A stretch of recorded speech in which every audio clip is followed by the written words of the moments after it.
Hey folks, it's Marvin Cash, the host of The Articulate Fly, and we're back with another episode of The Spin, sponsored by Norvise, and we're joined this time by Norvise Ambassador Jerry Coviello. How you doing, Jerry? I'm doing great. Thanks for having me. Yeah, so I caught you. You were making, what was it, shrimp or crab eyes with mono?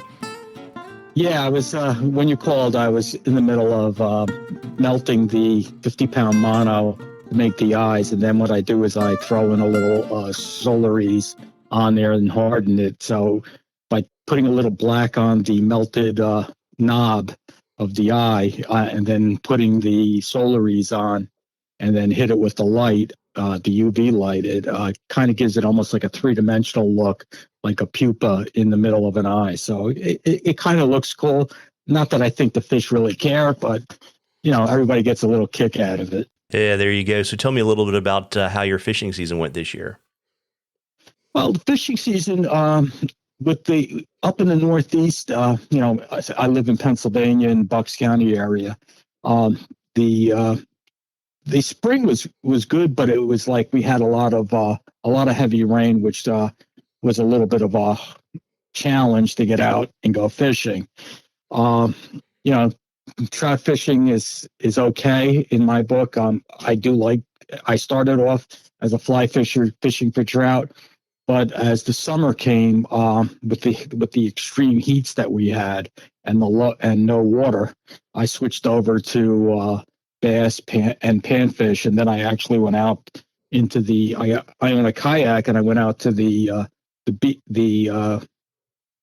ocean in the back bays, and we're tying some shrimp patterns that are actually used in the Bahamas for bonefish, and knowing that that shrimp are shrimp and these fish eat them. I was actually trying for white perch out there, but I ended up catching a little black drum. So testing the fly was great to see what other species I can get with this type of a pattern. Yeah, very neat. And I was in my friend has a boat, and we were down in the Chesapeake, and we were at had his whole family on the boat, and I'm the only hardcore with a fly rod when everybody else has got spinning rods. But once again, I was using patterns that were really for like bonefish, and the crazy Charlies were working, and it was just great. Anything that was pink and sparkly, they took. So it was a good experience for me, because I ended up not coming in last place, but I was in the middle of the pack, and that was with a fly rod compared to everybody else using spinning rods. Yeah, that's pretty good. And so, obviously, like it's pretty raw here in the Mid-Atlantic right now, and I imagine it's probably that way up where you are, and that drives us all to the vise. What are you tying these days? Well, right now I'm doing a lot of shrimp patterns because I'm getting ready for January. I have a little show to do, like a little video program that I do on Zoom, and it's going to be all shrimp patterns. So I'm just tying a couple up to take some photos. But most of my tying right now is more for getting ready for panfish again. I'm doing a couple of foam flies because I need to write a couple of articles on that. But another one is I'm doing a lot on the Catskill fly patterns, going over proportions to show people how to correctly tie the proportions and what kind of wing materials to use for these type of patterns. Yeah, it's amazing. I got to know Dave Brand over many, many years of the fly fishing shows, and actually went to the Wolf School and have his DVD. And I mean, the precision that he put into those patterns is absolutely amazing. Yeah, that's I think that is more my forte is the precision part when it comes to the tying like the trout patterns or even the wet fly patterns using the quill wings, marrying them. So that is more of I like to teach that. I like to show it, and a lot of people they get really interested in it when you show them. They're like, "Wow, that's a new technique. I never saw that before." So it's a lot of fun. It's a lot of fun. Yeah, and then that's going to be the tip that you're going to share with us, and you're going to we're going to have a video that's going to release with this interview that's going to have the tip on tying quill wings. And interestingly enough, we were talking before we started recording. You had a quill wing article, and I guess it was the autumn 2022 issue of Fly Tire, right? That's correct. That's correct. Yeah, I can remember. Yeah, I can remember the red and white quills. Oh, I love it's funny because back, oh God, this has got to be over 30 years ago. Learning how to tie flies, and a couple of the guys from New Jersey. I was in a chapter in New Jersey, East Jersey chapter. They saw how I tied, and I was only a tire for like a couple of months, and the next thing I know, they're asking me, "Oh, you should go into the fly tying contest in Suffern, New York." I'm like, all right. So I get in, and the next thing I know, I'm one of the finalists to get in. Now you have to tie the fly at the show. But the final fly was a married wing Parmesan bell. And I'm like, oh, I've never done married wings. So I had to go and research that, do it. And sure enough, I actually did win that contest that year for the married wing for the wet fly category. So it's one of the things I keep saying. It's research, and back then there was no such thing as YouTube. Everything had to be done through looking at books and asking people questions. So it was pretty cool to learn that. Yeah, and I know you're going to make a video and show that to folks, and I'll make sure to drop a link to the article in Fly Tire too. But give us just kind of a couple things that people need to keep in mind, because I've never tied quill wings, and it seems intimidating, and it seems like they would be kind of fragile to fish. But why don't you just share kind of a couple teasers for your video? Sure. One of the things I have to emphasize when as an instructor when I'm teaching quill wings is thread control. You really need to master that.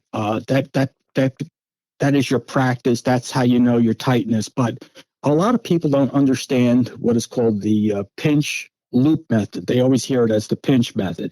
It's actually the pinch, because you're pinching your materials, the wings, the quill wings, onto the top of the shank, and as you're pinching it, you're holding it tight above the shank of the hook. Then when you bring your thread over, you make a loop. You put one thread is going on your thumb, and then as you cross over, the other part of the thread, the loop part, is going over your index finger. Well, once that's done, now you're holding the quill on top, and you're letting the weight of the bobbin just slide down your index finger. So when you set the wing on the first turn, it doesn't crush all the fibers. And that is, I think, the biggest key. You learn that also with full dress salmon is the same technique. So once you learn these quill wings for wet flies, you can graduate up to higher level flies. So that is the most important part, is the thread control and that pinch loop method, and letting the weight of the bobbin do the first and second turn. Then after it's set, then you can really crank down the tension of the thread, and it'll hold in place. Yeah, got it. And I imagine too that those wings are more durable, because obviously people fish them than most of us think. I was kind of thinking before we started recording that it's probably like the way people think that bamboo rods are fragile, and they're actually a lot more durable than people think they are. They are durable. Just you have to, as you fish them, my first trout was on a lead wing coachman that I learned to tie as a beginner tire. Unfortunately, that fish was in the 18-inch class, that I caught in a spring creek in Long Island. He did shred the whole wing. It was nothing left after that. But what's great about, once that fly looks as buggy as that, you can just throw that back in the water and still keep catching fish, because there's a lot of movement going on. And then I've had quill wings that have lasted a whole season without getting shredded, on just on the top. One of my favorite patterns is a Henryville Special because it's a tent wing pattern that imitates a caddis, and it's probably one of the most realistic caddis patterns that you could tie with a quill wing. And it's like my go-to if nothing else is coming up. So, like if the elk hair is not working, I'll throw that on and give that a shot. So that's one of my favorites. Yeah, very, very neat. And if people want to catch up with you in person, I imagine you're going to be on the road at some point in 2023 at a fly fishing show somewhere, right? I'm going to be in the Edison show. I'm what they call a celebrity tire. I'll be doing a demo there. And I usually bring, I do 4 different patterns but this will be a longer weekend, so I'll probably bring more. But you'll always catch me doing a quill wing, just so, people, I like to teach it, and I like other people to see how it goes. And, and any questions, I will retie the fly over and over again until you understand what I'm talking about. Yeah, very neat. And then also, if people can't get to Edison, I know that you do a monthly Zoom tying demonstration in class as well, right? That is correct. Currently, I just did one last month. I did it on parachutes. I show 2 different ways of tying a parachute pattern in that. And when I did it, I saved the recording and I put it onto my YouTube channel. I usually get about 30 people for the evening will sign on through Zoom, which you find me on Jerry's Fly Tying Tips Facebook page. And then what you do is you register onto the site. There's a form. You could fill it out. I get your email address, and every month I send you the new link for the new monthly fly tying tips. So this month, I'm in honor of Dave Whitlock. I'm doing 3 of my favorite patterns. One of them being the Red Fox Squirrel Nymph, Dave's Hopper, and then the Whitlock Rat. So I get into a lot of the spinning of deer hair towards the end. And not only is it spinning, but it's stacking, because there's a big difference between stacking deer hair and spinning deer hair. Yeah, it's interesting. I learned that when I interviewed Pat Cohen a while back.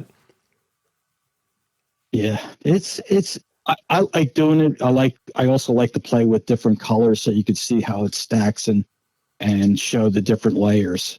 Yeah, very neat. And so you want to just kind of let folks know where on social media and maybe your website address so that they can follow your adventures on the water and at the Vice? Sure. Your best bet to get me is on Facebook, Jerry's Fly Tying Tips on Facebook. You just do a search. You could do a search on Jerry Coviello. And I'm sure when I did that, I'm the only Jerry Coviello on Facebook, it looks like. And you can really get there. Drop me a message, and I'll definitely respond.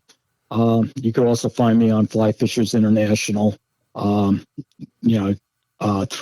the fly tying group, and see all the things that manuals and tips that are posted on the Fly Tying Group's website. And in fact, you can even see the Managing Quill Wings on their website on Fly Fishers International. Yeah, and I'll drop links to all that stuff in the show notes. And I want to give a shout out to our friends at Norvice for sponsoring this series. And remember, folks, twice a month from now until the end of March, we're going to bring Norvice ambassadors on, kind of catch up with them a little bit about how their fishing season went, and they're going to share a great tip with a related video that's going to post on the Norvice YouTube page. And so we really are looking forward to bringing that to you as you're spending time with your favorite beverage at the Vice. And Jerry, thanks so much for spending some time with me this evening. Oh, you're quite welcome. Thank you for having me. Take care and be well. Thank you.